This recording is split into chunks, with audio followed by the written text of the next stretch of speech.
Good morning students. आज हम कक्षा 7वीं का दूसरा पाठ प्राणियों में पोषण के विषय में अध्ययन करेंगे। जैसा कि आपको पता है, सभी सजीवों को भोजन की आवश्यकता पड़ती है अपने शरीर की वृद्धि, रखरखाव और ऊर्जा प्राप्ति के लिए। तो जैसा कि हमें पता है, जो भोजन हम खाते हैं उससे हमें ये सारी चीज़ें प्राप्त होती हैं। तो भोजन जब हमारे शरीर के अंदर जाता है तो जटिल पदार्थ सरल पदार्थों के अंदर टूट जाते हैं। इस प्रक्रम को हम पाचन कहते हैं। और इस पाचन में जो अंग शामिल होते हैं वो हमारे शरीर का पाचन तंत्र कहलाते हैं। तो अब जो है हम बात करते हैं मानव पाचन तंत्र की, यानी उसमें हमारे जो मुख्य अंग हैं वो है हमारे मुख गुहिका, ग्रसिका, आमाशय, क्षुद्रांत्र, बृहदांत्र, मलद्वार तथा गुदा। तो एक एक करके हम इनके विषय में पढ़ते हैं। चलिए देखते हैं। ये हमारा जो है पाचन तंत्र है। पाचन तंत्र में सबसे पहले जो है हम बात करें मुख गुहिका। मुख गुहिका में जो है हमारे दांत होते हैं, जीभ होती है और एक ये लाला ग्रंथि होती है जो कि लाला रस का स्रवण करती है। तो दांत जो हैं हमारे मुख्यतः 4 प्रकार के होते हैं, जिनको हम कृंतक, ये देखिएगा आप चित्र में, कृंतक, रदनक, चवर्णक और अग्रचवर्णक। जो ये दांत होते हैं इनका कार्य अलग अलग होता है। कृंतक जो होते हैं वो चीरने फाड़ने के काम आते हैं, काटने के काम आते हैं।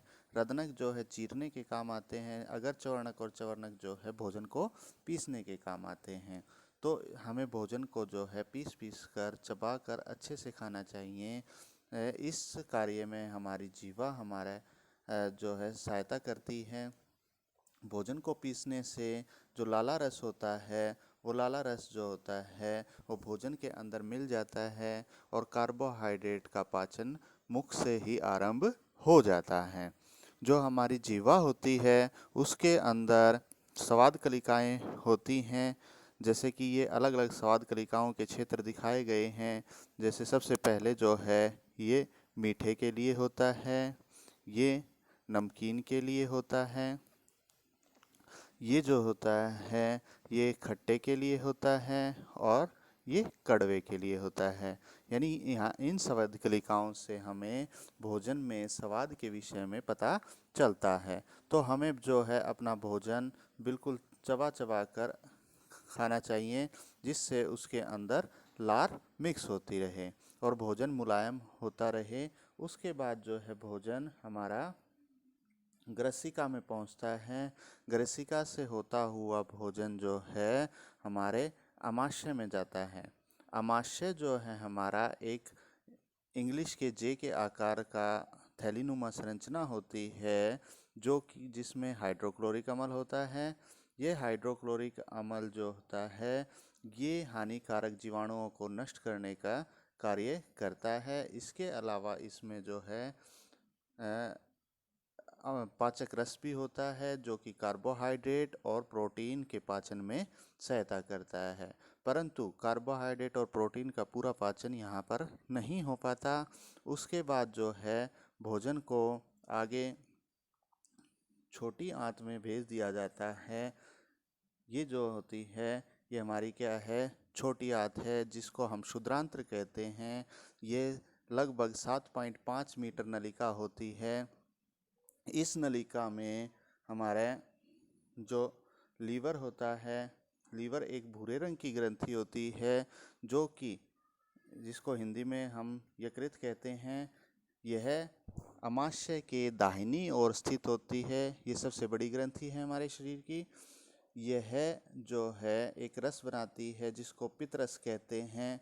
पित्तरस जो होता है वो इस थैलीनुमा संरचना में पित्ताशय में इकट्ठा होता रहता है और जब भी भोजन छोटी आंत में पहुंचता है तो यह पित्तरस जो होता है यह छोटी आंत में छोड़ा जाता है। इस थैली में से निकलकर छोटी आंत के अंदर आ जाता है।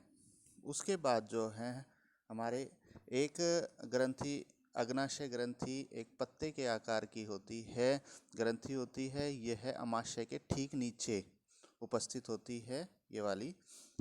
यह भी एक जो है अग्नाशयिक रस पाचक रस बनाती है। यह भी छोटी आंत में इस रस को छोड़ती है। इस रस से जो दोनों रस होते हैं, एक तो यकृत के द्वारा और एक अग्नाशय के द्वारा, ये रस जो होते हैं ये वसा के पाचन में, कार्बोहाइड्रेट के पाचन में और प्रोटीन के पाचन में सहायता करते हैं। उनको सरल पदार्थों के अंदर यहाँ पर पूरी तरह से विघटित कर दिया जाता है और छोटी आंत के अंदर जो है भोजन का पूरा पाचन हो जाता है। यहाँ पर छोटी आंत के अंदर उंगली नुमा संरचनाएं होती हैं जिन्हें दीर्घरोम कहा जाता है। ये दीर्घरोम जो होते हैं ये बचे हुए भोजन के अवशोषण के लिए तल क्षेत्र बढ़ाने का कार्य करते हैं। यहाँ दीर्घरोम से जो हैं जो भोजन से महत्वपूर्ण पदार्थ हैं वो अवशोषित करके रक्त वाहिनियों के द्वारा शरीर के सभी भागों तक पहुंचा दिए जाते हैं। अब भी जो भोजन में अपचित पदार्थ रह जाते हैं वह जो है ये यहाँ पर जो हमारे बड़ी आंत, बृहदांत्र जिसको बोलते हैं, बड़ी आंत में जो है छोड़ दिए जाते हैं। यहाँ यह लगभग 1.5 मीटर लंबी एक नलिका होती है। इसमें भोजन में से जो पानी रह जाता है उसको अवशोषित कर लिया जाता है। अब जो भोजन बच गया वह भोजन जो है अब उसमें कोई महत्वपूर्ण पदार्थ नहीं बचता है, उसको मलाशय में इकट्ठा होने दिया जाता है। यहाँ से मलाशय से जो भोजन है वो अपशिष्ट पदार्थ होता है, वो गुदा के द्वारा शरीर से बाहर निकाल दिया जाता है। तो यह हमारा जो है मुख गुहिका से लेकर और गुदा तक ये हमारी भोजन नली है। ये हमारे पाचन तंत्र जिसको हम कहते हैं, विभिन्न अंग मिलकर कार्य करते हैं, भोजन के पाचन में सहायता करते हैं। तो मुख गुहिका में हमारा भोजन का पाचन शुरू होता है। क्षुद्रांत्र में हम पूरा पाचन कहते हैं कि वे क्षुद्रांत्र में भोजन का पूरा पाचन हो जाता है।